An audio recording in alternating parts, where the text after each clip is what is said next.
perguntas elegidas, tá? O caso que também vai ser refletido, analisado, o depoimento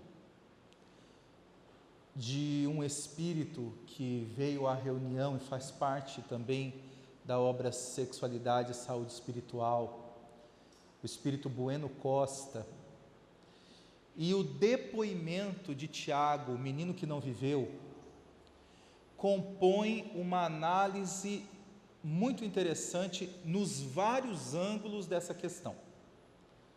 Então, nós vamos analisar aqui a pergunta direcionada aos mentores, a resposta nos dá como se fosse um plano arquitetônico de como é que nós somos convidados a ver essa situação.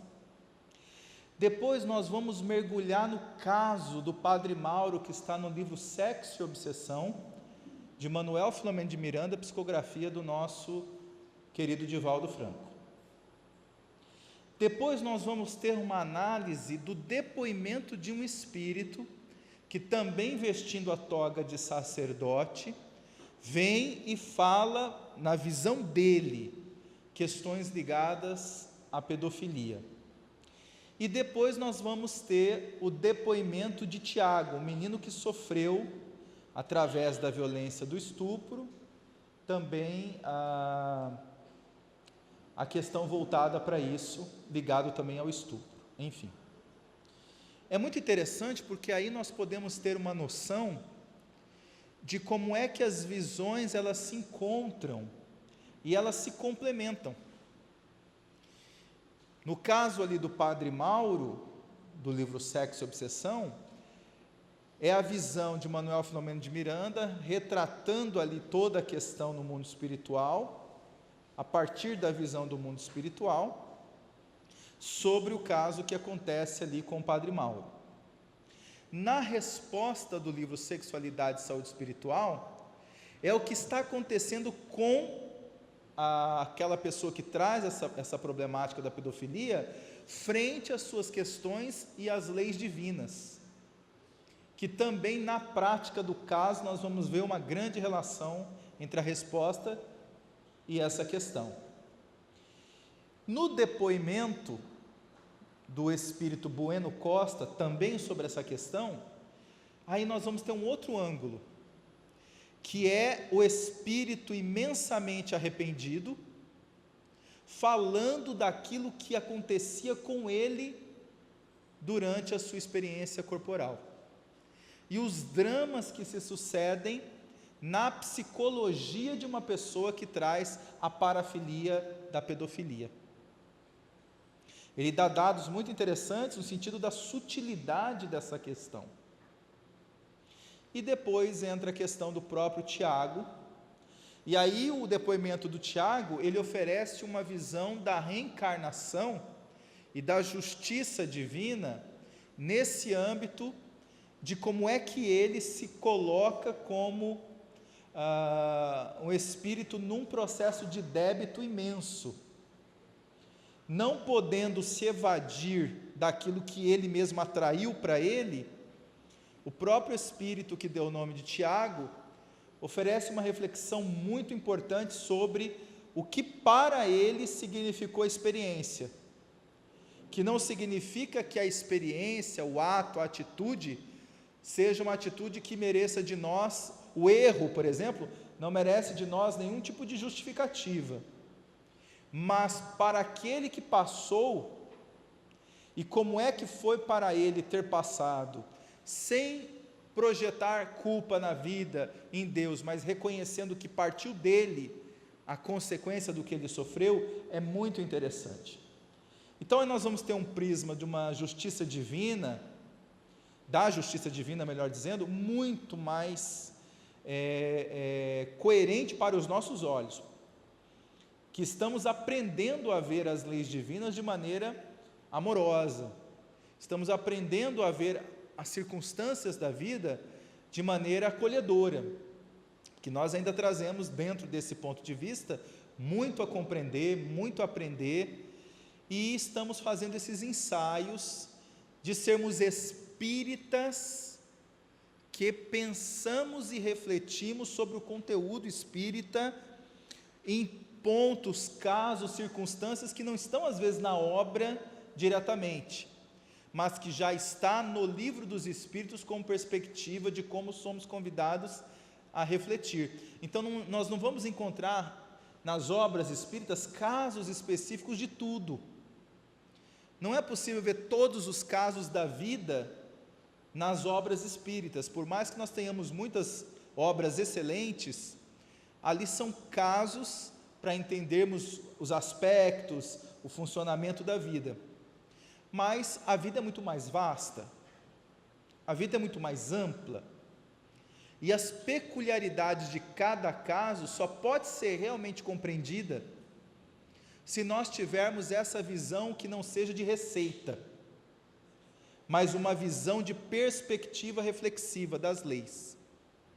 Então a vida não tem receita, não é assim, desse jeito é isso, tal coisa é porque fulano fez mal na outra vida. Não há essa receita. O Espiritismo não coloca a coisa para restringir. O Espiritismo oferece tudo para se ampliar. Agora, como que nós vamos poder ver cada caso e a sua respectiva relação com as leis? Refletindo.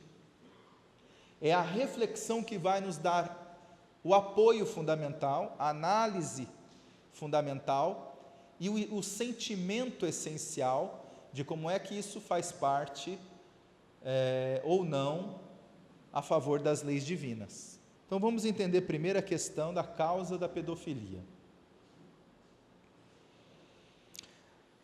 Em Sexualidade e Saúde Espiritual, questão 31, é feita a seguinte pergunta: dentre as parafilias, isto é, os distúrbios psíquicos que se caracterizam pela preferência ou obsessão por práticas sexuais socialmente não aceitas, a pedofilia é o mais hediondo.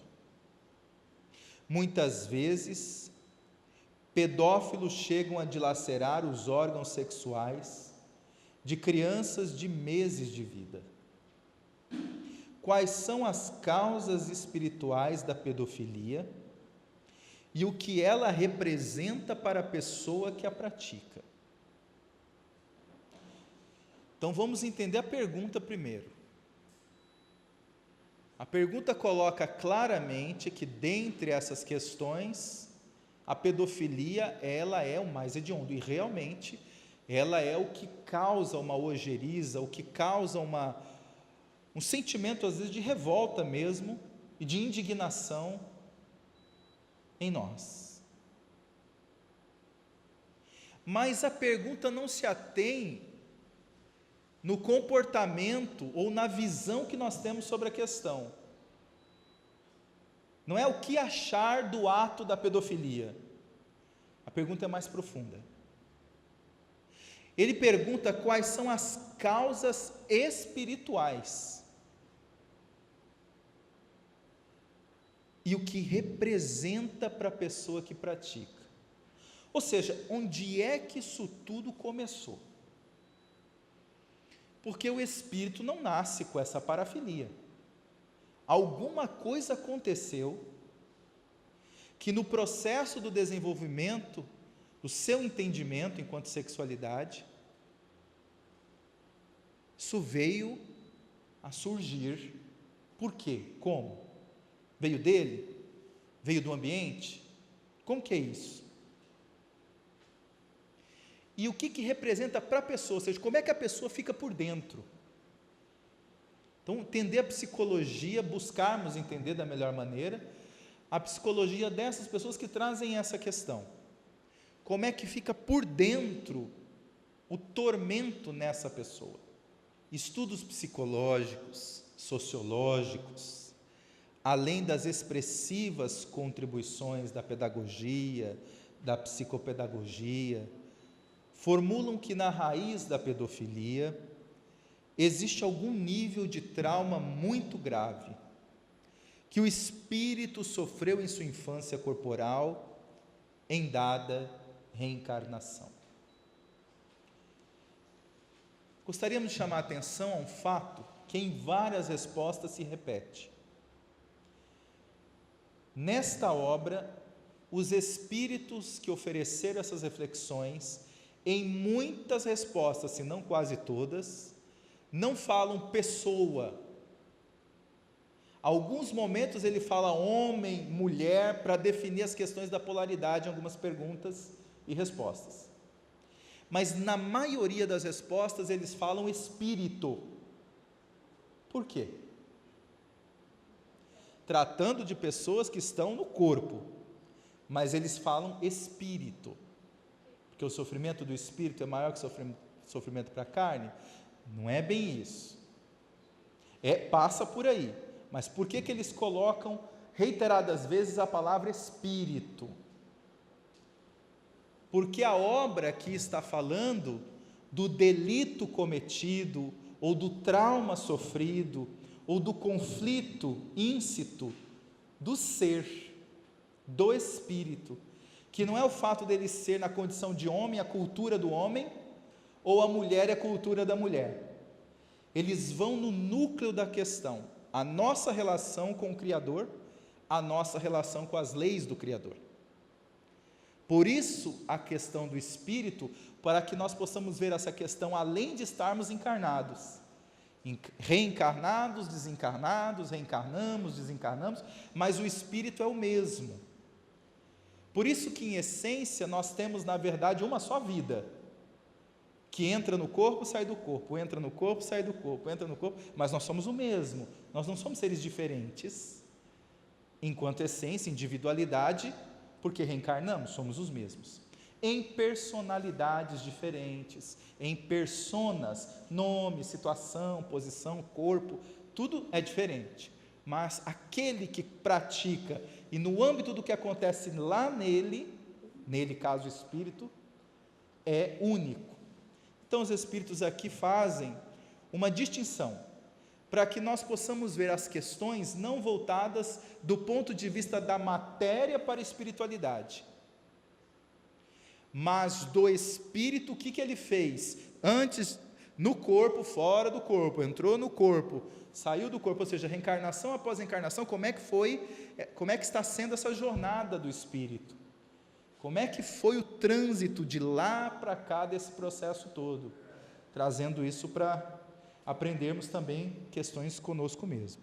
Então, coloca aqui um trauma muito grave que o espírito sofreu em sua infância corporal, por isso que eles colocam infância corporal, em dada reencarnação.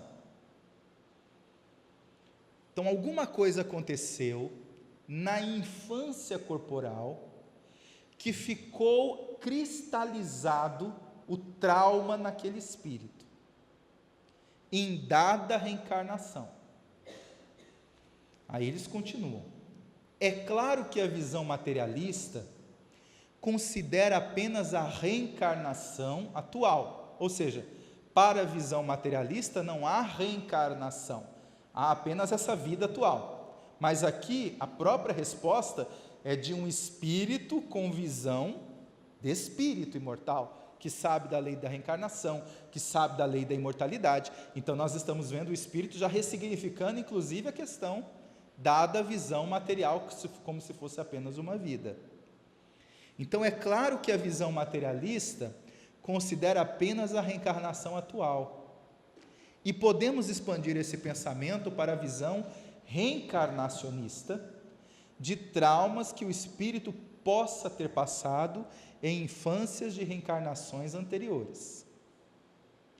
Isso tudo corrobora significativamente com os estudos acerca dessa patologia, dessa doença mental, emocional e moral, que assola milhares de criaturas que se expressam ou que se contêm com os conflitos da pedofilia. Então, um trauma sofrido por alguém na sua infância, nessa existência, pode dar margem para o conflito a partir do trauma e o transtorno da pedofilia? Pode. Esse espírito nunca em outra reencarnação passou por isso nessa. pode a partir disso dar, nessa própria existência, margem para o transtorno da pedofilia? Pode.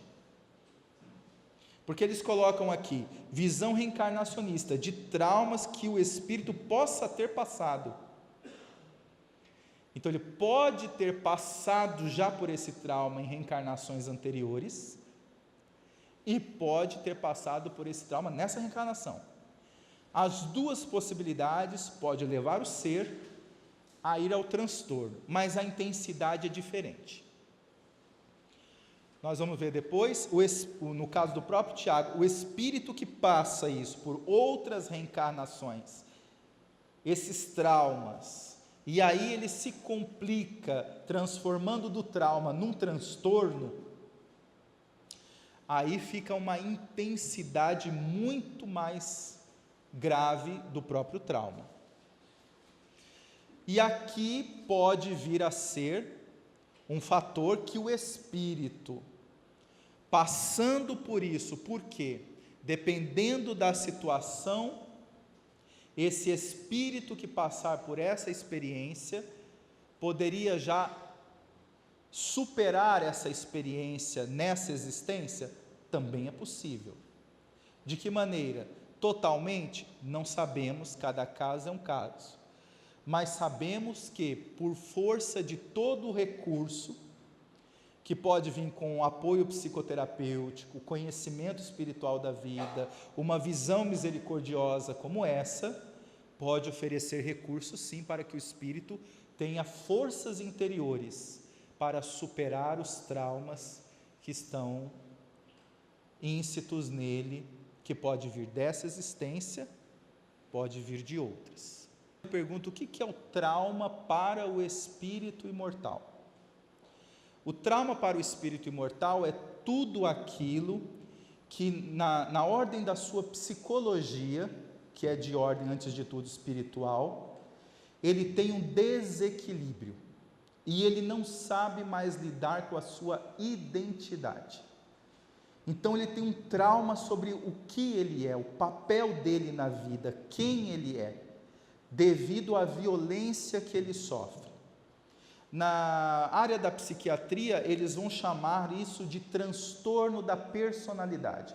Tem uma resposta aqui que até coloca isso. Só que a personalidade, ela é de ordem reencarnatória. Cada vez que nós estamos numa reencarnação, nós assumimos uma personalidade. O trauma do espírito é sobre a revolta que ele sente do episódio. Então, lá no âmago dele, acontece um episódio como esse, da pedofilia. Há uma revolta muito grande do espírito sobre a circunstância que ele passou. Essa revolta, que é de cunho, de natureza eminentemente moral, leis divinas, há uma revolta da criatura, não apenas com a circunstância, mas há uma revolta com a criatura com o Criador. Há uma revolta da criatura com as demais criaturas, como se ela se sentisse abandonada no mundo, isolada, sem ninguém para lhe proteger. E isso lhe causa medo, insegurança existencial e também um estado de revolta constante em muitos casos. É claro que a visão materialista considera apenas a reencarnação atual e podemos expandir esse pensamento para a visão reencarnacionista de traumas que o espírito possa ter passado em infâncias de reencarnações anteriores. Isso tudo corrobora significativamente com os estudos acerca dessa patologia, dessa doença mental, emocional e moral, que assola milhares de criaturas que se expressam ou que se contêm com os conflitos da pedofilia. Então aqui nós temos doença mental, emocional e moral, uma tríade. Mental, porque se trata de uma questão do funcionamento mesmo da mente, de ter noção de quem é você, onde você está, a sua mente funcionando de maneira lúcida, seu processo processos da informação, de como você vê as coisas, emocional de como nós pensamos sobre as coisas, emocional de como nós sentimos, e moral lá no núcleo da ética. Então, por exemplo, o psicopata, ele tem transtorno grave na área emocional e na área moral. O psicopata é capaz de matar uma pessoa, tomar um banho e sair para jantar. Por quê? Porque esta pessoa, ela tem ferida nela, machucada nela, esse núcleo da questão moral do espírito, que é o profundo do eu com as leis divinas, mas também o emocional. Por isso que existe sim uma dor profunda, gravíssima no psicopata, mas que é reprimida ao extremo, a ponto de, dentro da visão atual da psicologia e da psiquiatria, considera-se, entre aspas, que o psicopata não tem sentimentos.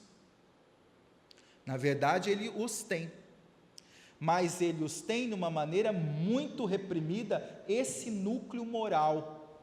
E o que acontece nessa questão da pedofilia? É um trauma gravíssimo. No caso do padre Mauro, nós vamos ver isso. Tem um trecho que vamos ler, que Manuel Filomeno de Miranda fala que aqueles que passaram por esse drama, os que sobrevivem, ficam numa camada de cinismo e de perversidade. O que é esse cinismo e perversidade? Dentro do trauma que se passa, começa a se desacreditar completamente em qualquer estrutura moral da vida, da bondade mesmo, das virtudes mesmo. Se desconfia de tudo e de todos, se desiste de si mesmo na área de confiar na característica humana de ter sentimentos bons. Então é um trauma que leva para essa questão emocional muito grave e essa questão moral muito grave. E a questão mental é o funcionamento mesmo. Por exemplo, a esquizofrenia tem aspectos emocionais, tem aspectos morais, tem, mas fica muito evidente o grande transtorno mental da esquizofrenia. Então nós temos aqui 3 aspectos: mental, emocional e o moral. Entretanto, mergulhando no cerne do espírito imortal, vamos verificar o espírito agredindo e agredindo a si mesmo, intentando agredir as leis divinas para agredir o Criador. Então, o que nós vamos ver aqui é a partir do que acontece com o espírito. O que acontece com o espírito é uma coisa, o que ele faz com aquilo que acontece com ele é isso aqui. E aí é a intensidade do trauma, Adriano. Depois do acontecido, o que é que o espírito vai fazendo com ele a partir desse processo?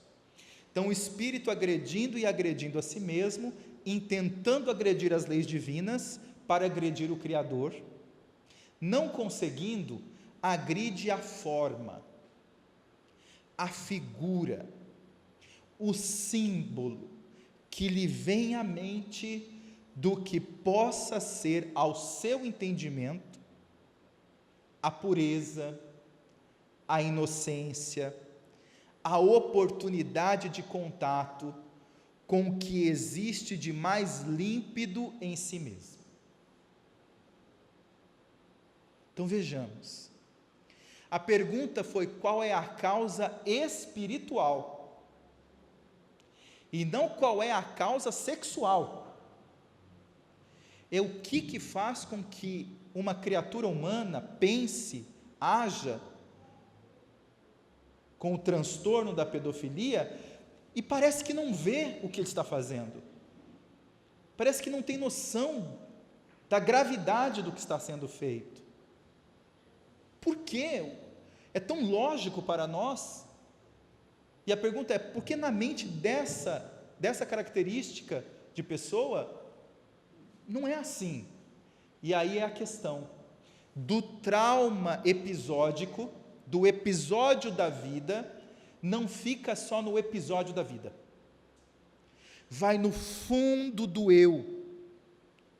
E esse trauma, essa rebeldia, essa revolta, é muito mais que de ordem física ou episódica, aquele ato, aquele fato. Aí entra em outras dimensões, vai lá para o subconsciente, é a relação da criatura com o Criador. É por isso que a pessoa que está nessa característica, quando está dentro do ato, ela parece que não vê o discernimento nenhum, apenas a agressão, apenas a resposta agressiva em cima da figura infantil, em cima da criança, porque não é a criança em si, do ponto de vista espiritual, que a pessoa de transtorno da pedofilia quer agredir. Ela não quer o ato com a criança em si. Isso é o que a sexologia da matéria até hoje entende. Só que a sexologia da matéria não entende a causa, entende como isso funciona. Isso é muito bem explicado na psiquiatria e na psicologia. Mas a causa, por que a pessoa faz isso? Porque a pessoa quer agredir a imagem da pureza, a imagem da inocência. Mas ela não pode agredir Deus. Então, como ela não consegue agredir a Deus, ela quer agredir o Filho de Deus.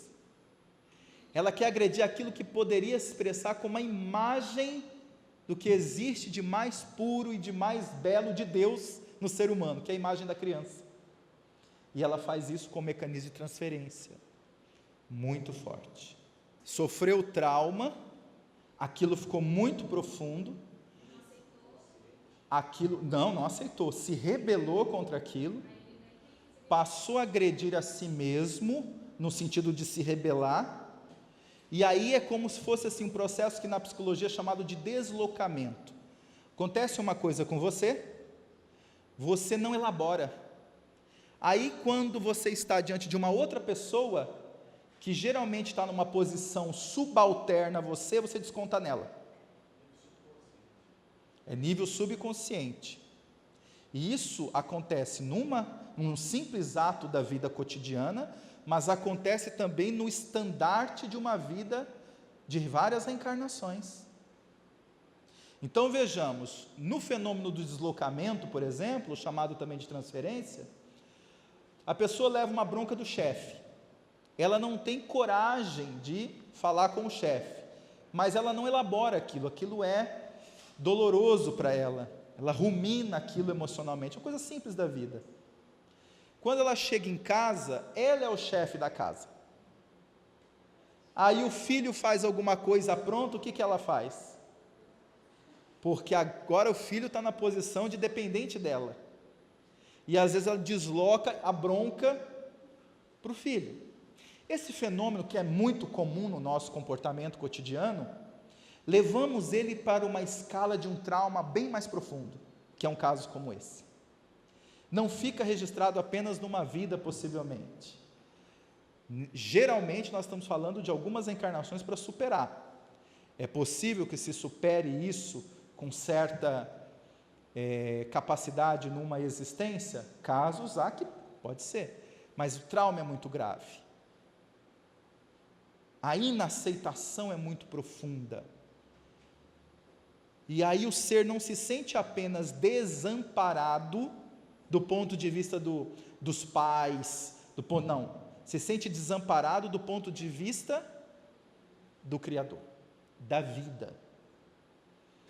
E aí esse desamparo se transforma em grave rebeldia, que se transforma em, como diz lá no caso do Padre Mauro, cinismo, perversidade. É como se no mecanismo do movimento egóico nosso, nós disséssemos, entre aspas, simbolicamente, então você não cuida de mim, Deus? Então você vai ver o que eu vou fazer com os filhos teus. Então lá no âmago do pensamento da pessoa que traz a pedofilia, antes de tudo há uma revolta existencial com a vida, com Deus, de alguma coisa que lhe aconteceu. Isso não justifica o ato, mas nos dá noção de como é que realmente é o processo terapêutico e como deve ser a visão espírita sobre as pessoas que trazem essa dificuldade e como podemos ajudar, por exemplo, no caso do apoio fraterno no centro espírita. Um caso, como eu fique sabendo, alguém falou, a própria pessoa está dizendo que está com dificuldades, existe todo um caminho para trabalhar isso. Apesar dos traumas que o espírito possa sofrer em dada reencarnação, e guardar essa violência expandindo-se sob a forma de pedofilia mais tarde, o que existe no cerne da consciência, na relação dele com as leis divinas, é o movimento egóico muito profundo, no qual o espírito quer destruir toda a expressão de sua própria filiação divina, e também a imagem da inocência, da profunda pureza que lhe está destinada quando ele se tornar o espírito puro e feliz que deve ser. Olha que coisa interessante. A criatura que comete o suicídio, ela traz no seu coração revolta, sim ou não? Traz ou não traz? Traz. Veja, suicídio é um departamento muito específico. Por quê? Porque quem é o Senhor da vida? É Deus. Quando a criatura se suicida, ela está tendo um combate direto com quem? Com o quê, melhor dizendo? Como se pudesse, não tem como.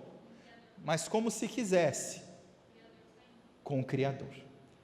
É como se dissesse assim: não me interessa se você me deu a vida, eu vou mostrar que sou mais do que você. Isso tudo numa psicologia da revolta, vamos entender assim, um movimento revoltado, que nós não temos isso em linguagem dentro de nós, não aparece como frases como nós estamos traduzindo aqui, isso é só para vir para a compreensão melhor, mas num processo assim. Então, nesse mecanismo, eu desafio Deus através do suicídio, mas depois do suicídio, a surpresa: não morro, a vida permanece. Neste caso, nós temos algo também muito significativo, porque além dessa imagem da pureza, que se expressa, no caso em específico, na imagem da criança, na figura da criança, que pode ser figura simbólica ou figura objetiva mesmo, a criança propriamente dita, também tem uma revolta da possibilidade de alcançar a pureza. Então, uma coisa é sofrer o trauma. Sofrer o trauma de alguém que vem e pratica em mim, no caso a criança, a pedofilia, o ato, a violência, melhor dizendo. Pedofilia é o transtorno. Pratica em mim a violência. Isso é um trauma, que tem a sua importância grave dentro do espírito. Agora, o trauma de fazer isso com uma criança é maior ou não é? Qual é maior, o trauma de receber ou o trauma de fazer? De fazer. O trauma da pessoa que faz isso para o eu espiritual que ela é muito mais grave. É muito mais doloroso, sem sombra de dúvida. E aí começa o processo complexo, como se ela tivesse tecido uma teia da qual não consegue mais sair, só com muitos esforços. Porque do mal que ela fez, repete-se, como se não há mais remissão, então a pessoa se entrega completamente ao absurdo do transtorno. E isso vai se tornando cada vez mais um emaranhado na vida dessa pessoa. Só que lá no cerne do eu, espírito que somos, no cerne do espírito, não é suficiente apenas agredir a pureza, a imagem infantil. O processo da culpa está tão instalado, que aí nós estamos falando de um espírito que se sente reencarnatoriamente culpado. O que é isso, gente? O espírito que se sente reencarnatoriamente culpado. Nós estamos falando assim, tem pessoas que sentem culpa por motivos. Eu sinto culpa, poxa, eu deveria ter dado mais atenção aos meus pais. Você sente culpa, fulano? Eu sinto, porque na minha infância eu fiz alguma coisa errada com meu irmão, eu bati nele. Veja, quando pergunta a culpa, a pessoa sabe buscar o episódio. De onde que está a culpa? É o nível de culpa. Agora, essa culpa existencial, a pessoa nem sabe de onde que vem. De onde é que vem essa culpa toda? Eu não sei. Eu sinto uma culpa, uma coisa que é uma culpa, obviamente, que não é dessa existência, é de outras.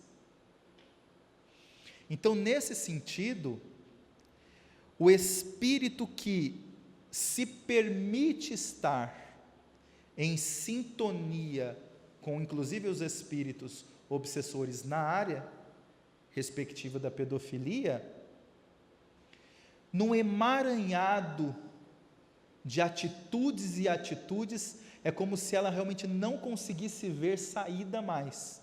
A única saída dela é ser escrava da própria parafilia, é o que ela vê, é o que ela entende que seria. A visão imortalista, a visão misericordiosa, a visão das leis divinas, abre isso. É aquela luz no fim do túnel, que para muitos não existia, não poderia existir, porque tudo que a pessoa fez com ela, e tudo contra ela, e tudo que a pessoa fez contra os outros, principalmente as crianças, é eminentemente inaceitável, irreversível. É irreversível, é mesmo, mas é reparável. Não tem como voltar no tempo e tentar fazer, não, isso não vai acontecer, isso não aconteceu. Não, isso aconteceu, mas é reparável. Não é irrecuperável. Recuperável não tem como eu voltar mais, mas é reparável. Porque eu sou capaz, pela visão imortalista da vida, de reparar os meus débitos, os meus erros, quantas vezes necessário. Então, essa visão gera na criatura uma perspectiva de esperança sobre si mesma. E para nós espíritas, é fundamental nós estimularmos a pessoa numa visão que lhe dê esperança. Porque se nós recebemos um caso como esse, e devolvemos o pensamento do tipo, vai para as trevas, meu irmão, não é nem para o umbral. Umbral é para quem não foi bom, você, no caso, vai sofrer muito, vai para as trevas.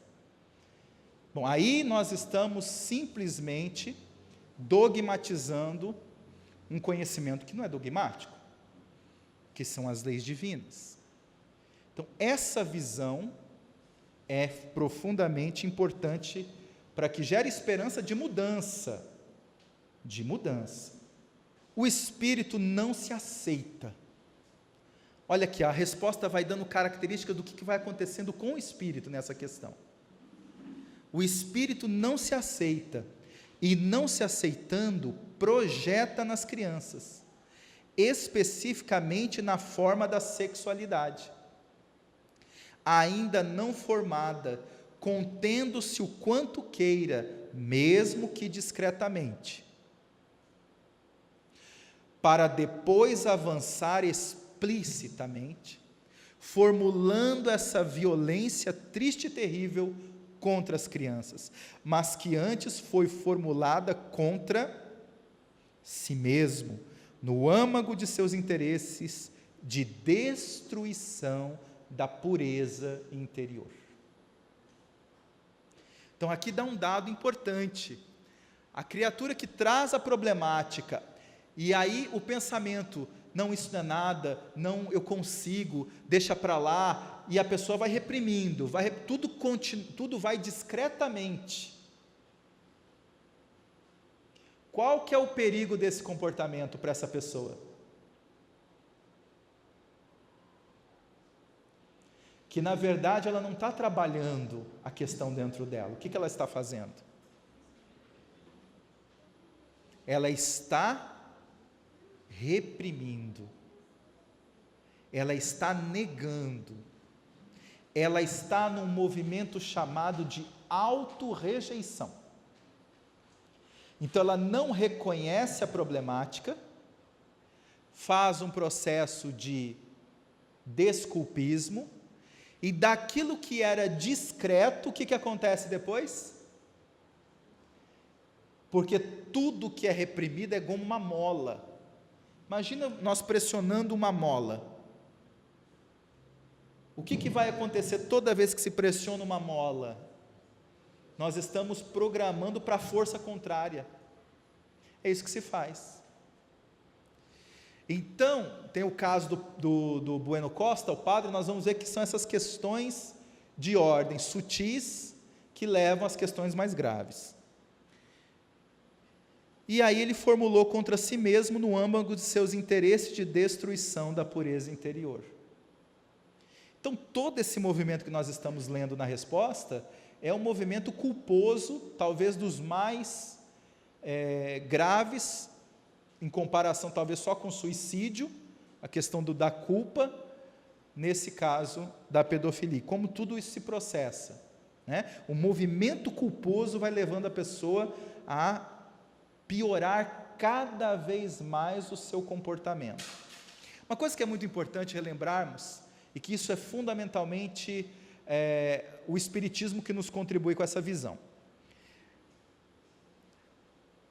A prática no centro espírita, na reunião mediúnica, oferece para nós lições muito, muito importantes, que são lições ligadas ao que os espíritos fizeram consigo mesmo nas existências, e muitas vezes passaram séculos e séculos mantendo essa postura de rebeldia, essa postura de revolta, essa postura de ódio. Tá?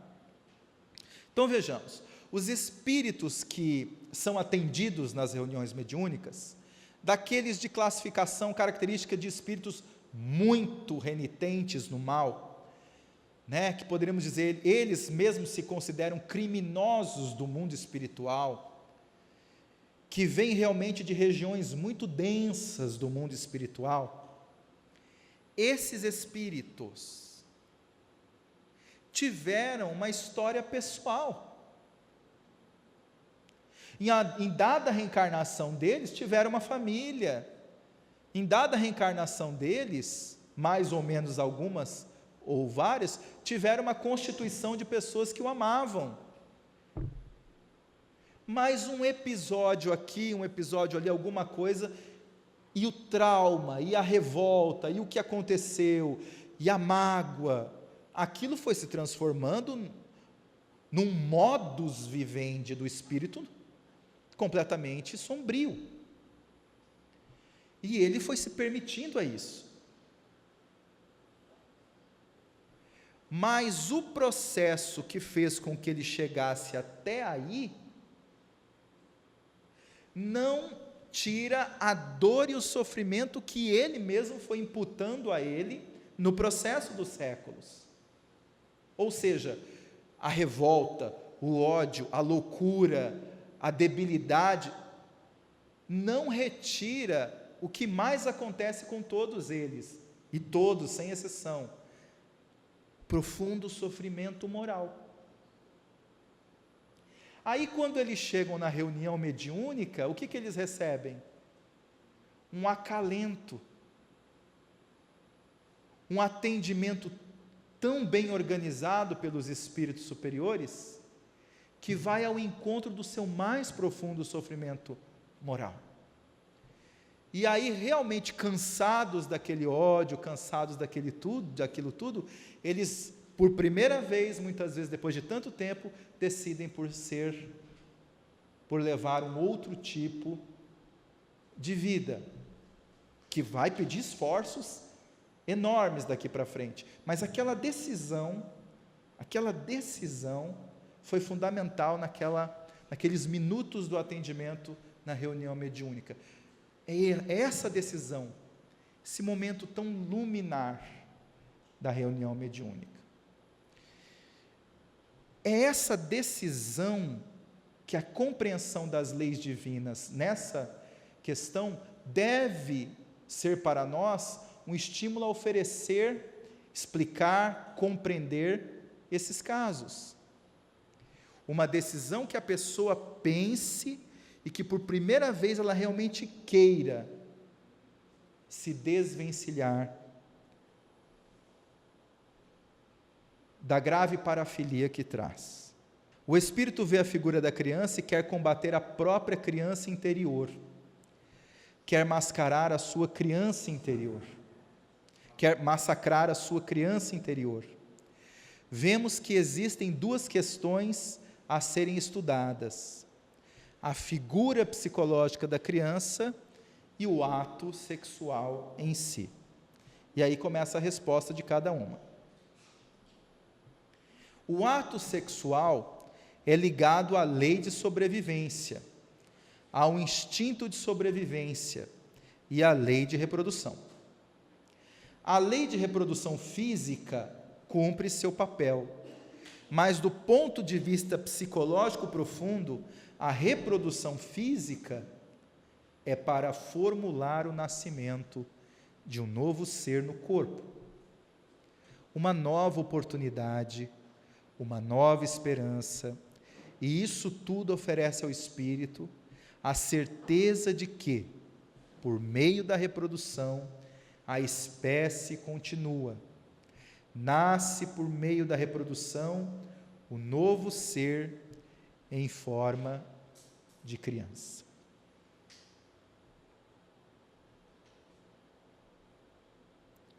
Vemos que nos arquivos mentais profundos do pedófilo, por meio da agressão sexual, ele deseja agredir a figura da criança e agredir o ato que gera a criança, agredir o sexo.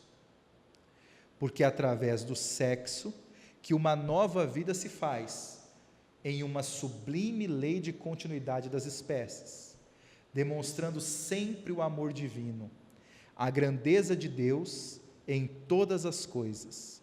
O espírito, em sua doença, sem o perceber, quer destruir a imagem de Deus e ao mesmo tempo, destruir a existência por onde as criaturas humanas devem nascer. Então, o tormento de quem passa por essa parafilia não é nada fácil. Não é nada fácil. O sexo é patrimônio da vida. É fonte de vida, de prazer existencial.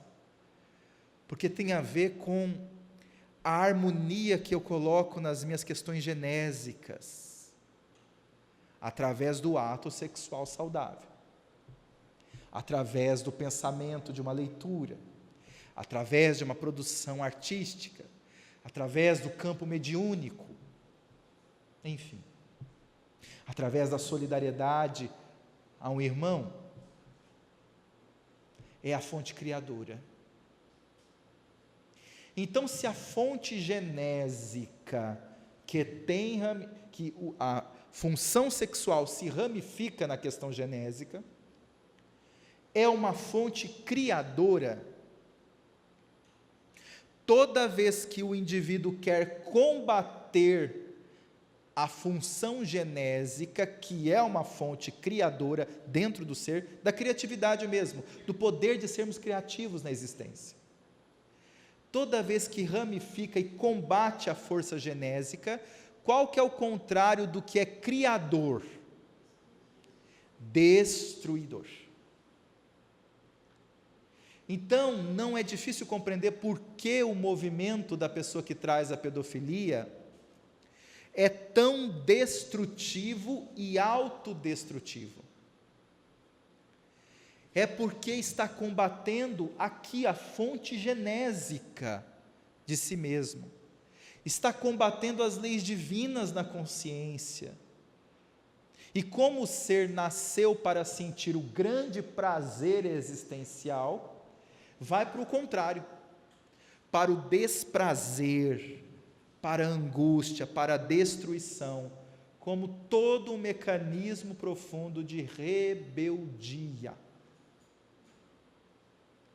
Então, do ponto de vista espírita, não nos cabe dizer apenas que a pessoa que traz a parafilia da pedofilia é porque ela sofreu pedofilia. Não é. Não é essa a causa, está aqui. Isso aqui foi o estopim, foi um fenômeno do meio, que dali sofreu trauma, mas o que ela fez com o trauma que ela sofreu, é que leva a pessoa ao caminho dessa parafilia. Então é responsabilidade pessoal, única, intransferível, que a pessoa deve assumir com ela mesma. Porque tem raízes na forma como ela está lidando com Deus, consigo mesma, com a criatividade, com as leis divinas. Não tem a ver só com porque sofreu é por isso. Fica um processo de transferência simplória. Não é assim. A responsabilidade é do Espírito. Mas agora nós conseguimos entender um pouco mais a causa, como é que tudo isso se processa, e é fundamental entender, porque aí nós temos uma visão que não é mais moralista, nós temos uma visão realmente espírita, terapêutica e prática do que está acontecendo. E aí, ao invés da pessoa na culpa, continuar dizendo para si mesma, numa desculpa, eu sou monstro, eu sou isso, eu sou aquilo, que é o que geralmente essas pessoas trazem, ela vai assumir o papel dela diante da parafilia que ela traz. Isso é grave, isso está realmente acontecendo, é um processo psicológico, traumático, espiritual, mas eu já tenho recursos para trabalhar. Essa nossa visão de espíritas podemos contribuir, oferecendo essa visão prática, real e transformadora para a pessoa. Jamais sair dali, um apoio fraterno, por exemplo, com o sentimento de que ela foi vítima ou que ela é um algoz execrável. Ela é gravemente responsável, mas tem condição de lidar com isso. O espírito se sentindo desamparado, abandonado, como se ele quisesse fazer justiça com as próprias mãos, todo o processo de rebeldia é uma tentativa vã de querer fazer isso, que é uma injustiça, na verdade. Quando ele faz o ato, ele traz, naquele momento, como se pudesse vingar. O ato é a vingança. A vingança, entre aspas, traz um pseudo-alívio, porque ele fica se movimentando nessa tentativa de se vingar, de se vingar, de se vingar, e aí ele faz nesse processo daquele pseudo-alívio. Agora, aumenta em triplo a culpa, e aí o ciclo é vicioso. Vai, através desse processo, querer fazer mais, para tentar ter um pouco mais de alívio, mas não consegue e tudo mais. Tanto é que a presença da culpa, que não é terapêutica a culpa, mas a presença da culpa demonstra que lá no fundo está tendo um chamado de responsabilidade. Ele não é injustiçado. Como tem um chamado de responsabilidade lá na consciência, e ele, por preguiça moral falada anteriormente, ele não assume o mal que fez, vira culpa. Então aquela culpa que ele fica cada vez mais tormentosa, tem raízes porque no fundo, ele sabe o que está fazendo. Ele não é vítima da situação. São dois níveis de trauma. O trauma quando sofre o ato e o trauma quando faz o ato, que aí nós temos a complicação de um trauma, que quando sofre o ato, a pessoa se sente abandonada. Isso acontece, por exemplo, fenômenos psicológicos da questão do estupro com as mulheres, não é? Há casos já registrados em pesquisa.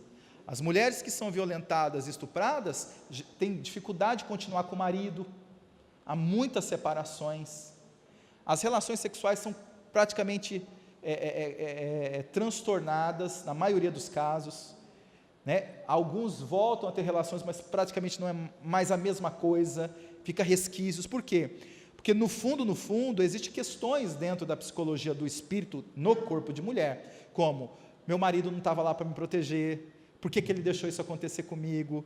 Transfere-se para alguém, e no caso do pedófilo, transfere-se para a existência, transfere-se para Deus. Então, é daí que vem a raiz do porquê. Por quê eles têm esse tipo de atitude? Nós não podemos dizer nunca a palavra coragem, porque coragem é virtude. Nós devemos perguntar por que eles têm esse transtorno. Se nós perguntarmos por que eles têm essa covardia, é compreensível. Mas é que covardia dá uma ideia só da questão moral, do vício da covardia. E não é só uma questão moral essa. É uma questão moral, é uma questão mental e é uma questão emocional. Então, por que a pessoa chega nesse transtorno tão grave dentro dela? Como foi ferido em algum aspecto, o espírito transita momentaneamente pela perturbação da pedofilia, porquanto um dia sairá dela, estando consciente da gravidade do que cometeu, solicitará a reparação e será convidado pelas leis a auxiliar no campo do reajustamento de tantos outros com a mesma problemática. Então nós vamos ver uma coisa interessante, que isso aqui está muito presente no livro Memória dos Suicidas. Quem já leu o livro Memória dos Suicidas, ou quem não leu, é interessante que leia. Tem até a radionovela, quem não leu ainda, quer ouvir e depois ler a obra inteira, é importante. Mas já dá uma noção do que é esse processo de solidariedade. Camilo Castelo Branco chega ao Vale dos Suicidas, num estado lamentável. Depois ele é auxiliado, vai para o hospital na Cidade de Esperança, e depois ele se transforma num trabalhador. Ele vai participar de uma reunião mediúnica, enquanto espírito, aqui no Brasil, onde vários espíritos que estão lá, também com a problemática do suicídio. E mais tarde ele se inscreve num departamento específico do mundo espiritual para auxiliar a resgatar os suicidas.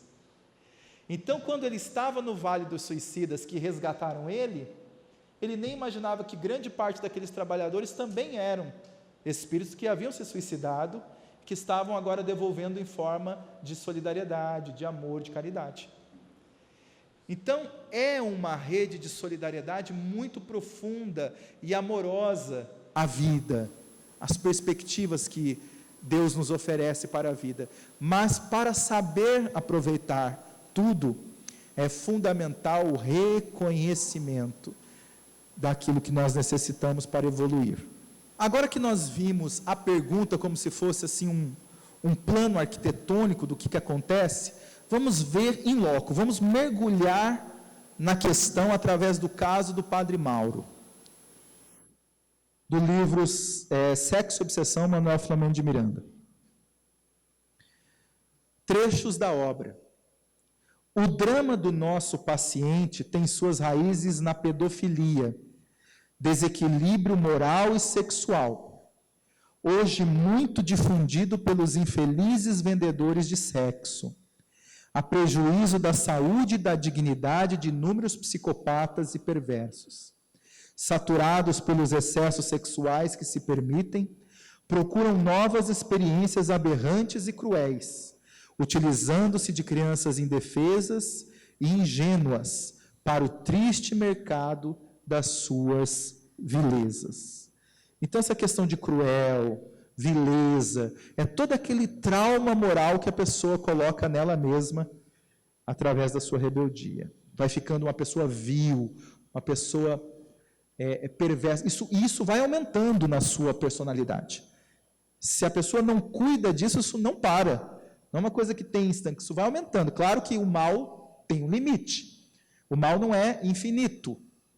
Mas a intensidade disso vai ficando muito grave. Por outro lado, pais inescrupulosos de conduta esquizofrênica, igualmente ambiciosos e cruéis, alugam seus filhos para o comércio ignóbil, no qual adultos totalmente inescrupulosos e destituídos de sentimentos dignos delas se utilizam para dar vazão às suas tendências mórbidas, esfalecendo essas vidas em floração que se estiolam. Esfacelando essas vidas em floração que se estiolam desde cedo, tornando-se aquelas que sobrevivem cínicas e depravadas, sem nenhum objetivo existencial, exceto a luxúria para ganhar dinheiro e manter o vício, logo derrapando no uso das drogas alucinantes e destruidoras. O nosso Mauro encontra-se envolvido com uma gangue pornográfica que lhe exige mais crianças para o comércio desnaturado, considerando-se a facilidade de que ele dispõe no convívio infantil, face à sua condição de religioso igualmente viciado. Instalou um pequeno estúdio no qual fotografa e grava cenas hórridas, com desprevenidas vítimas que arrebanha, a princípio iludindo-as com guloseimas e pequenos presentes, para depois viciá-las e utilizá-las abertamente no mercado da crueldade. Então vejamos que essa vilania, essa perversão, essa depravação, como se diz, ela vai tomando proporções de uma manipulação gravíssima. Então, aqui não se pode dizer que a psicologia do Padre Mauro é uma criatura conflituosa, dizendo para si mesma, não quero isso, não vou fazer isso. Não é isso que está sendo mostrado aqui.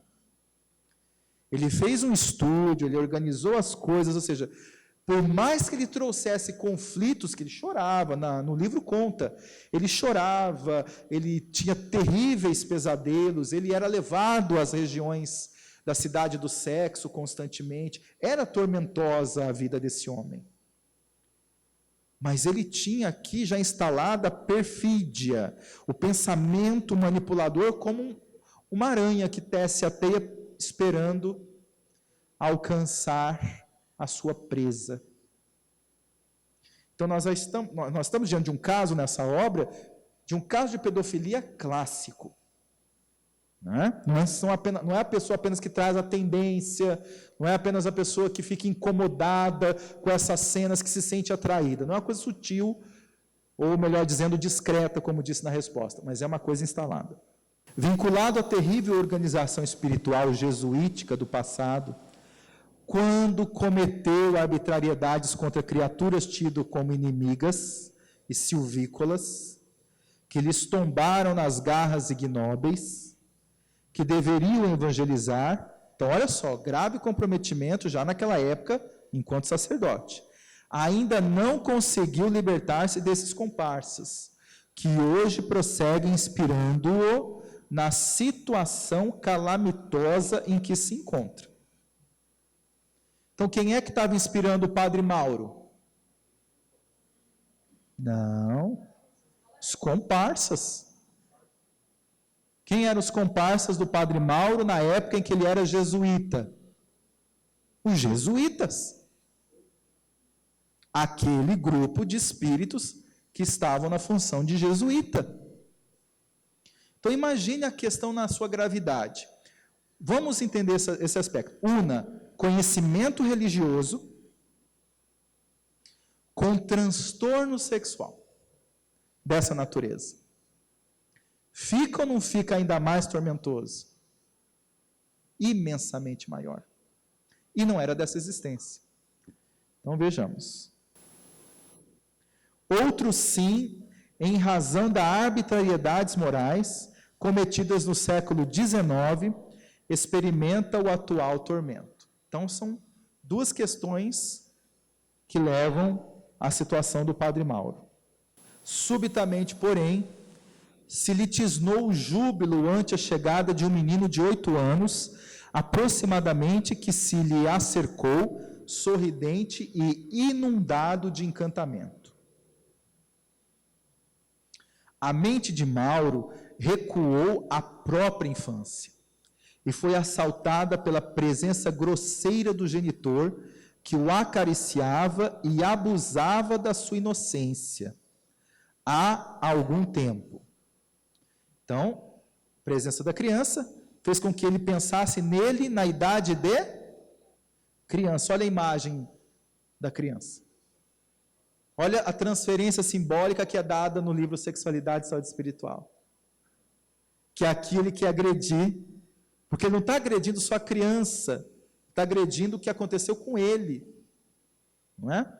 Sem poder fugir às cenas interiores que o afligiam, desencadeadas pelo pequeno que lhe tocou a mão, beijando-a carinhosamente, ele se reviu no flagício que lhe fora imposto pelo pai desnaturado, começando a transpirar e a sentir disritmia cardíaca. O que é isso? Por que Manuel Filomeno de Miranda dá dados da disritmia cardíaca? Tipo, só para dar? Espíritos não fazem esses tipos de abordagem à toa. É um dado importante isso aqui. Está falando da intensidade do conflito, a intensidade do tormento. Ele não consegue mais lidar até com movimentos involuntários, que é o caso do sistema circulatório. Começa a ativar e a coisa é muito intensa. Está no subconsciente o processo. Então, é um dado importante para quê? Para nós entendermos que casos dessa natureza, casos da parafilia, da perversão, chamadas antigamente como perversão sexual, não são casos apenas que a pessoa simplesmente senta no sofá, faz uma oração e fala assim, não, eu vou pedir a Deus que me ajude, que me proteja, que me auxilie, e vai estar tudo bem. Não é assim. São casos que a pessoa precisa assumir o que está acontecendo com ela. Precisa procurar ajuda. Deve ir ao encontro mais breve possível de ajuda. E não simplesmente achar que as forças da sua intenção vão resolver, porque está muito entranhado. É quase que automático o processo dentro da pessoa. Sem nada perceber, o jovenzinho dizia-lhe palavras de ternura e de alegria por havê-lo reencontrado. O que mais o afligia, pois que os clichês mentais perversos eram liberados ante esses estímulos, levando-o quase a um transtorno emocional. Olha que coisa. Aqui descreve o que a outra resposta nos dá. Quanto mais a criança falava de ternura e alegria, que são representações de bondade, de amor, como é que ele ficava? Pior. Porque ele ficava mais aflito, porque qual que é, dentro dessa perspectiva, a intenção do pedófilo? Destruir a pureza. Aí ele encontra um menino que fala de coisas tão bonitas, tão belas, machuca. Aí ele quase entra num transtorno emocional na frente do menino. Tentando manter-se equilibrado, soltou a sua da mão do pequeno e sorriu canhestramente, pedindo-lhe que o procurasse em outro momento durante o intervalo para a merenda. A criança disparou na direção de outro grupo infantil, enquanto ele buscou abrigo sob generosa copa de árvore para recobrar a serenidade. No entanto, a imagem do pai continuou assaltando-o, e um estranho sentimento de ódio dominou por completo. Na resposta que nós vimos anteriormente, fala da criança interior. Olha isso aqui representado nesse trecho. Conjecturou interiormente que fora o inditoso genitor quem o iniciara no tormento sexual que ora se lhe transformara em cravo perfurante nas carnes da alma. Mas foi o genitor que iniciou? Foi ou não foi? Veja como que é a questão. Ele começou num processo mais grave, lá como jesuíta do passado, e depois teve no século XIX essa questão. Teve a experiência traumática com o pai? Teve. Ele entendia que só era o pai. Claro, ele não tinha noção profunda das leis, mas estava num processo de transferência e de vitimização, revolvendo-as quase sem cessar, levando-o ao não ignorado crime a que se entregava em busca de prazeres da sensualidade pervertida. Lacordaire fala assim, que aqui, no caso do Mauro, ele está confundindo a história de vida dele, ou seja, os episódios que aconteceram na vida dele, de quem ele é. Nós não somos a nossa história de vida. Nós somos muito mais que a nossa história de vida.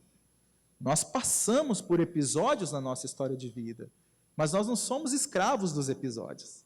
Nós estamos aqui agora, podendo realizar escolhas, podendo fazer novas decisões, podendo tomar novos rumos.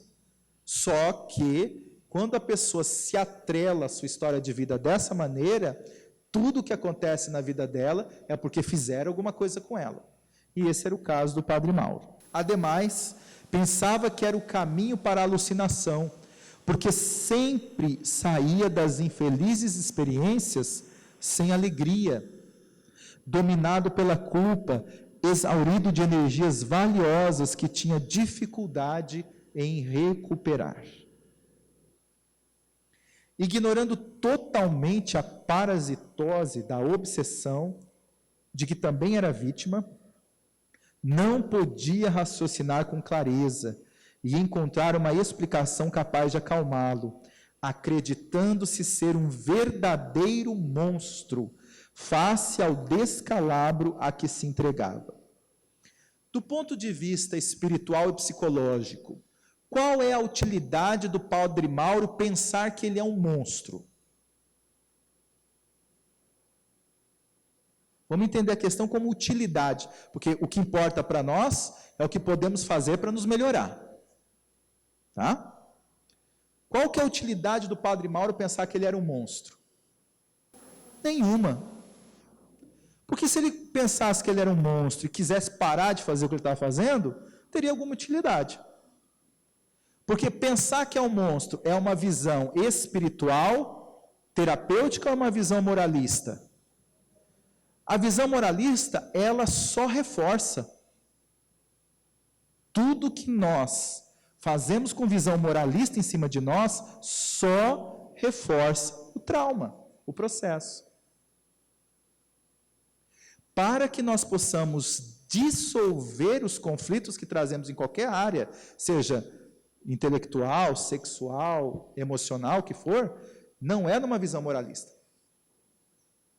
É numa visão de justiça, amor e caridade. É a lei maior. Então, justo seria ele pensar que está tendo atitudes criminosas, sim, mas que ele é, antes de tudo, alguém capaz de iluminar a atitude, iluminar a vontade, iluminar o pensamento, os desejos. Aqui ele não tinha essa visão, porque vinha de uma estrutura clerical, teológica, dogmática, e que, obviamente, é a visão do pecado. Se ele tinha uma postura de negligência, exigência muito grande. Tanto é que ficar pensando que era um monstro não resolvia nada, ele continuava fazendo o que ele estava fazendo. Ao adentrar-nos no recinto, deparamos-nos com uma cena dolorosamente chocante. A delicada criança que saudara o sacerdote havia poucas horas encontrava-se sentada sobre os seus joelhos, enquanto, emocionado e aturdido, o inditoso sedutor acariciava, falando-lhe palavras iníquas que não eram alcançadas pela mente infantil.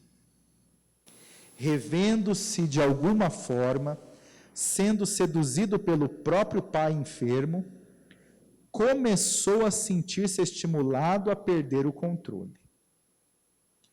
A mente em desalinho disparava ondas de energia mórbida, que logo atraíam o sequaz desencarnado da véspera, que era uma das vítimas dele naquela reencarnação do século XIX, que se lhe acercou truculento e vil, acoplando-se-lhe ao chakra coronário e imantando-se ao paciente a partir do hipotálamo e descendo pela medula espinhal.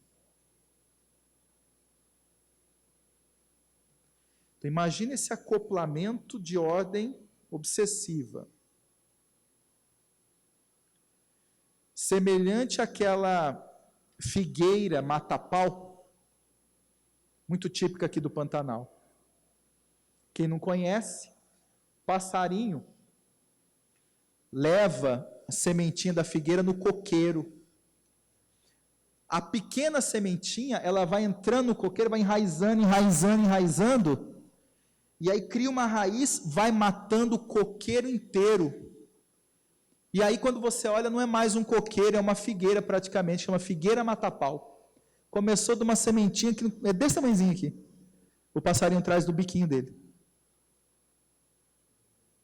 Então, esse mecanismo acopla e vai enraizando no sistema límbico, que é das emoções, no córtex frontal, que é das decisões, no cerebelo, que é da parte vegetativa, da parte animal, da parte instintiva, e na medula espinhal, que pega o sistema nervoso periférico, onde vai as sensações do órgão.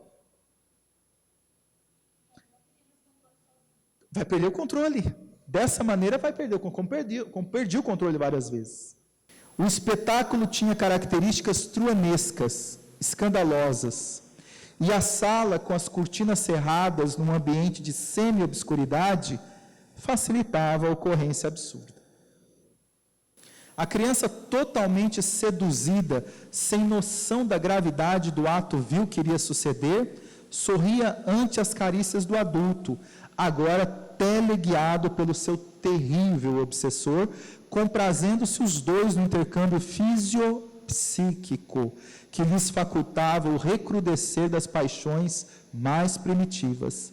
Lentamente o bafio pestilencial de ambos passou a envolver o menino, que não podia suspeitar da trama sórdida, quando... Aí, deixa eu contar uma coisa, quando eu estava lendo, na primeira vez que eu li a obra, eu falei, meu Deus do céu, cadê o anjo de guarda dessa criança? Eu estava lendo já aflito ali, orando, aparece, como se pudesse, era um livro, já tinha sido escrito, obviamente, o caso. Mas a gente vai entrando na história, eu quase parei para orar, aparece o anjo de guarda, pelo amor de Deus. Porque a situação era muito grave.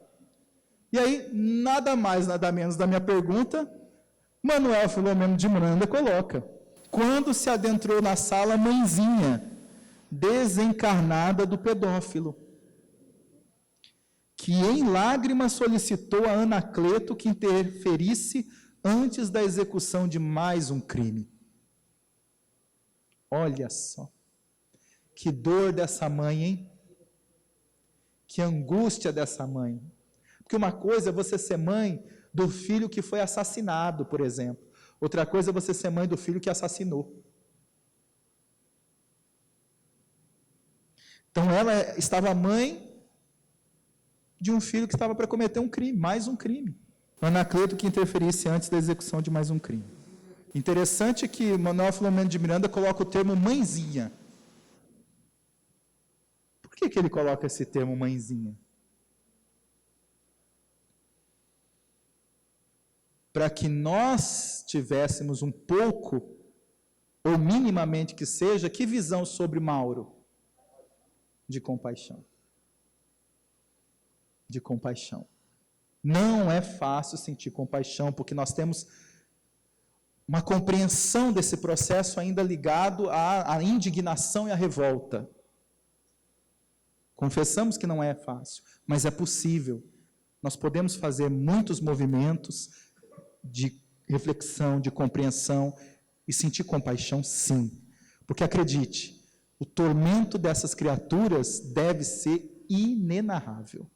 Pelo que se coloca aqui e pelo que fala, a resposta da obra Sexualidade e Saúde Espiritual é inenarrável. Não tem nem como ter uma ideia, mas é gravíssimo.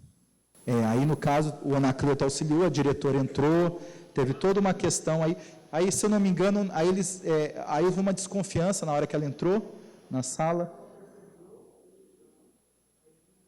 A diretora percebeu, ela ficou profundamente atenta àquela questão, entendeu as nuances do que estava acontecendo, ele tirou a criança e tal, mas sem linguagem verbal, É aquela coisa que acontece, né?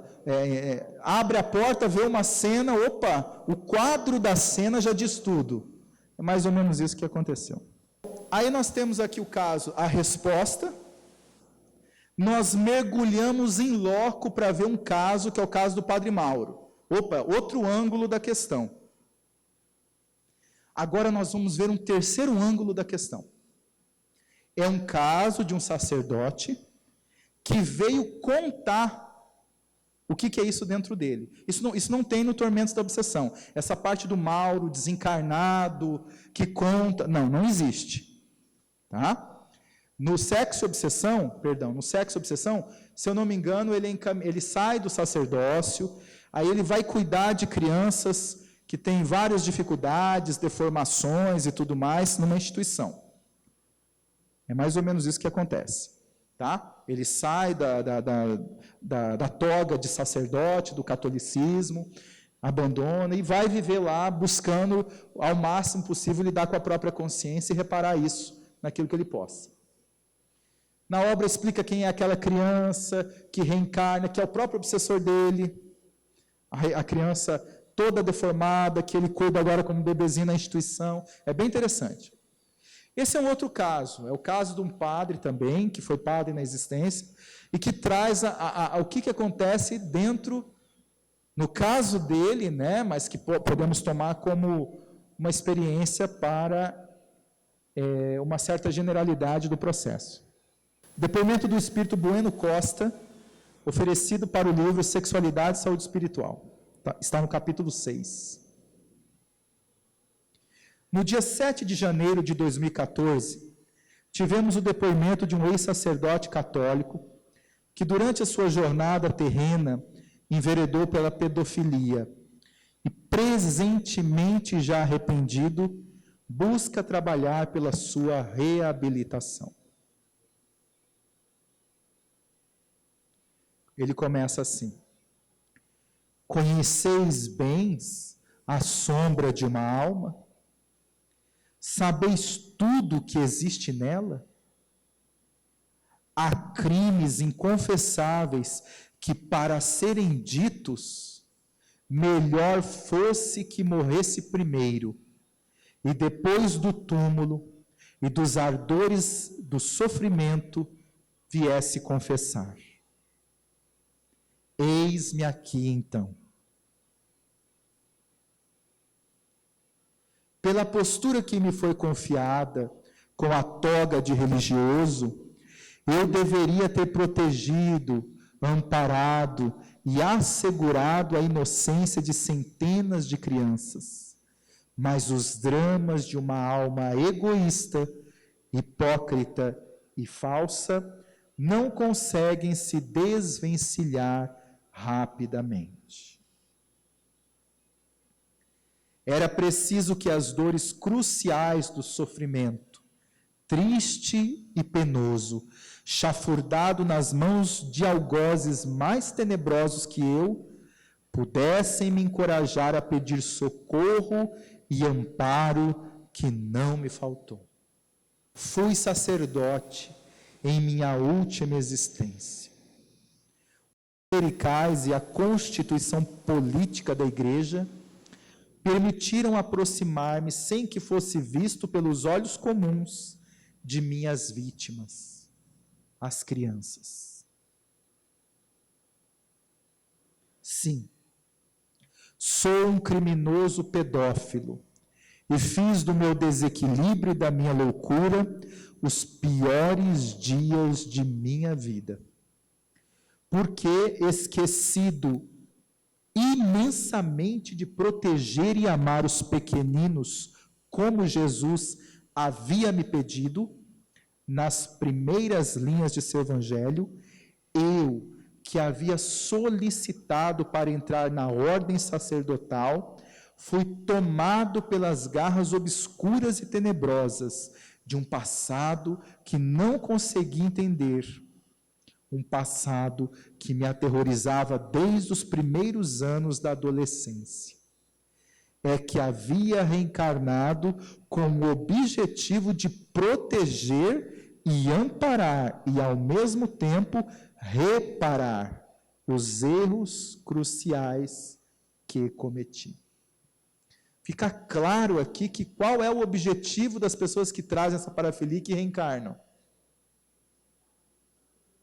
Reparar. É fazer completamente o contrário. Não há objetivo de fazer isso. Senão a lei divina seria de punição, de vingança. Eu havia tido pais muito sérios, que me colocaram disciplina desde cedo, mas ao mesmo tempo, a cultura férrea e fechada de uma época sem diálogo me trancafiou também nos medos e anseios ocultos. Isso aqui é muito importante. No livro dos Espíritos fala sobre essa questão da paternidade, da maternidade, a possibilidade dos pais verem os seus filhos com delicada sensibilidade, e não como se cuida das árvores do jardim. No caso dele, ele trazia isso, essa tendência, esses conflitos, e que talvez os pais, se tivessem essa postura de observação amorosa, de diálogo constante, de chamar, poderiam estar observando e vendo e conversando. Vem cá, meu filho, o que está acontecendo? Eu tenho percebido que você, nessa situação, você tem ficado angustiado.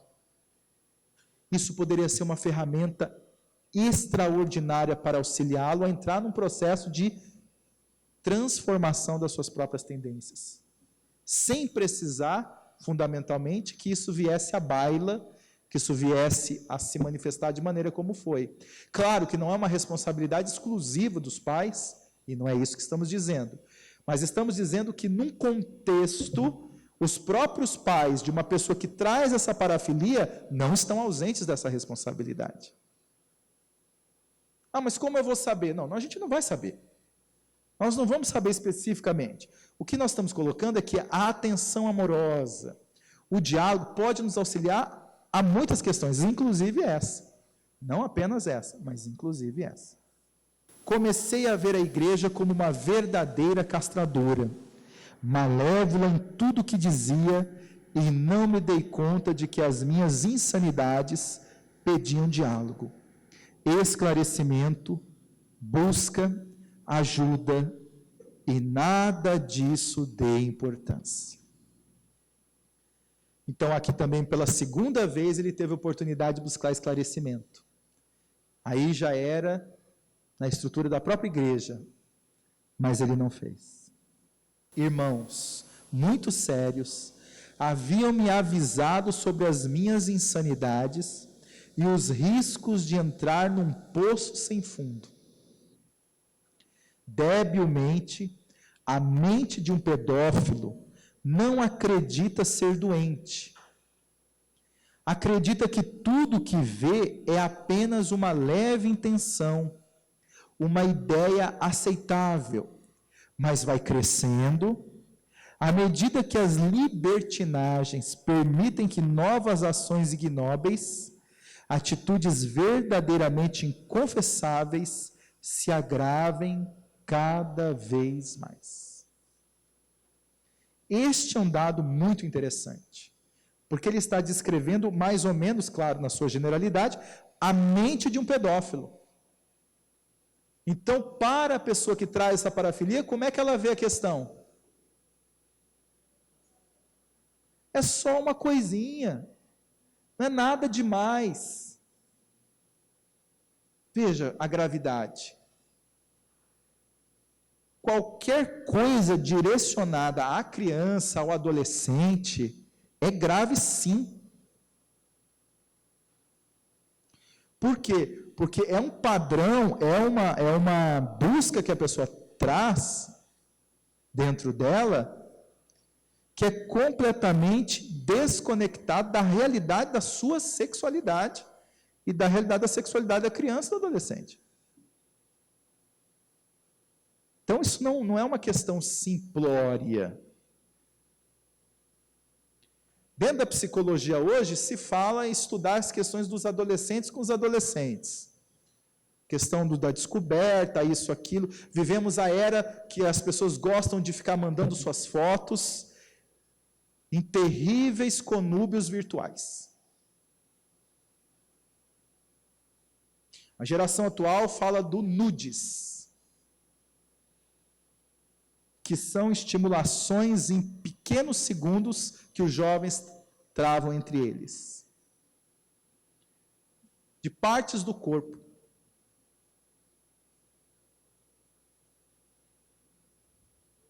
Mas o que acontece? É um processo em que, para se ter o estímulo daquele prazer rapidamente, se desequilibra enormemente a estrutura do prazer central, do prazer verdadeiro. E aqui no caso, era coisinhas, pelo que ele descreve, coisinhas que começaram assim do nada, como o padre Mauro colocou no joelho, aquela coisa e tal, guloseimas e tal. E aí a coisa foi se complicando. Né? Ó espíritos que ainda comungam nas experiências do corpo e sentem desequilíbrios terríveis nos comportamentos sexuais. Não pensem que a carreira de um pedófilo terrível como eu começa de uma hora para outra. É através de pequenas libertinagens, pequenos assédios, coisas do gênero, aceitáveis no desequilíbrio sexual, que caracteriza a nossa sociedade, que o espírito se equivoca para posições muito mais graves e praticamente irremediáveis, caso não fosse a imortalidade que hoje me soa, verdadeira misericórdia e alívio por verificar que poderei reencarnar em situação bastante dolorosa, ao mesmo tempo em que necessária para o meu reajuste. Então, vamos pensar juntos. Coisinhas simples. Ah, minha filhinha, posta uma foto de você dançando a dancinha do funk. Não é uma coisa simples isso. Porque criança não tem que dançar funk. Do ponto de vista até da sua estrutura psicológica e da sua sexualidade. Por quê? Nada contra o funk, para os adultos, quem gosta. Tem a sua importância na sua cultura, a sua história, não vamos entrar no mérito aqui. Defendem que pelo funk ajuda a favela, ajuda... Ok. Estamos falando aqui de uma questão específica.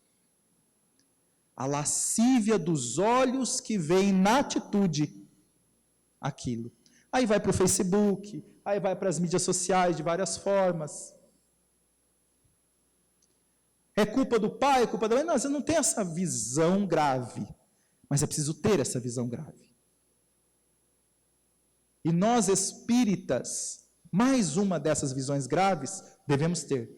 Porque a gente ouve a pessoa, olha que bonitinha minha filha dançando funk, e nós espíritos,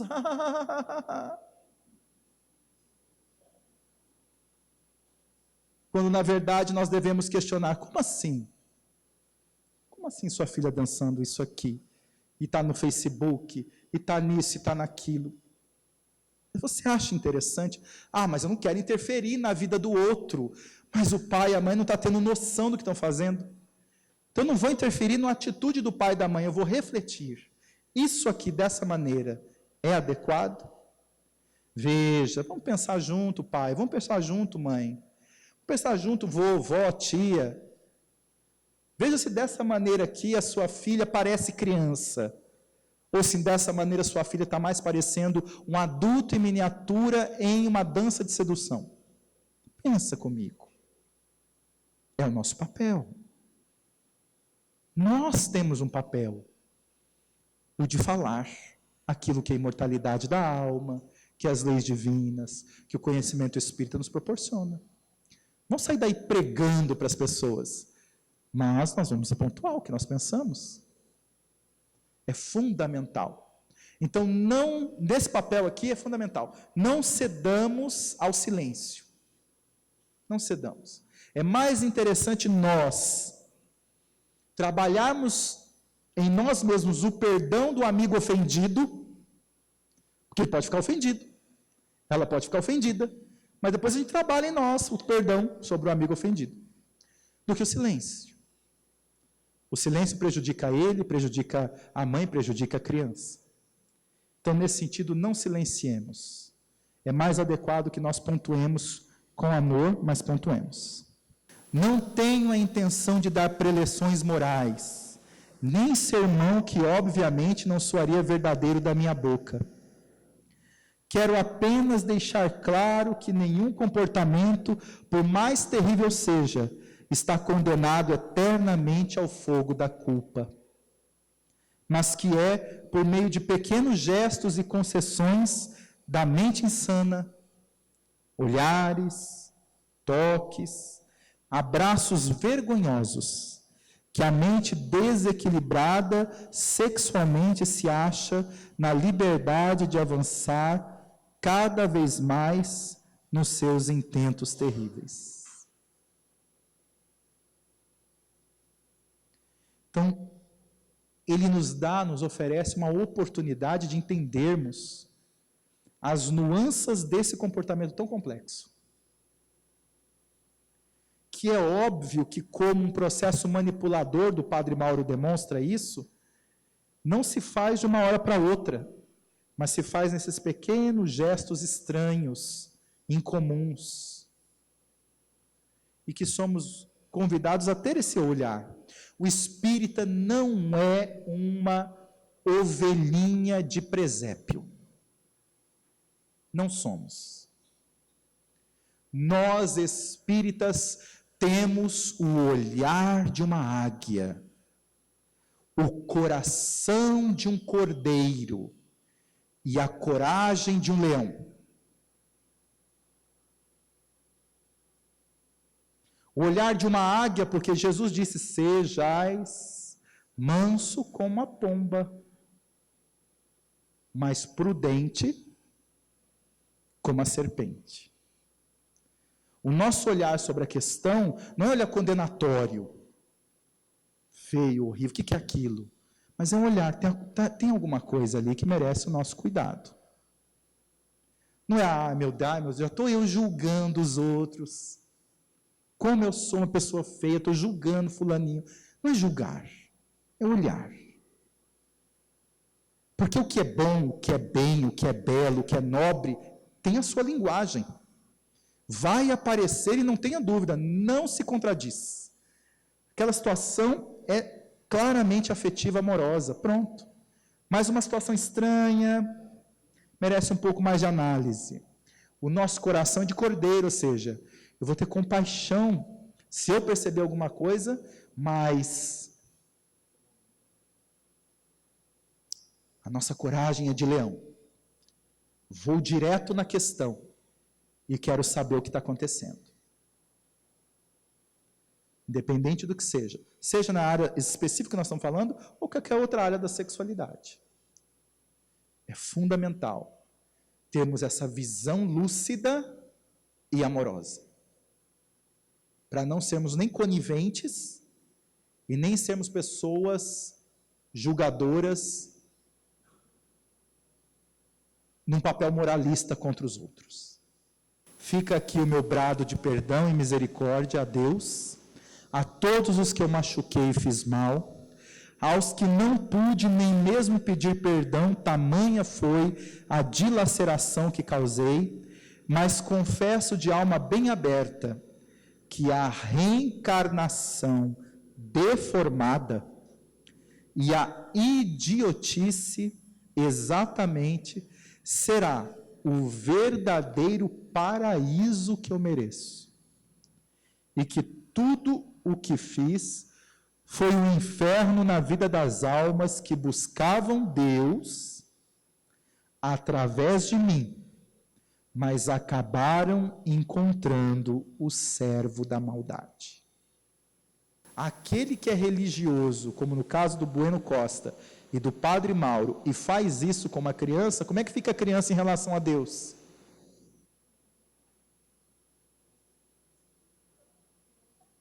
É muito mais complexo. Muito mais complexo.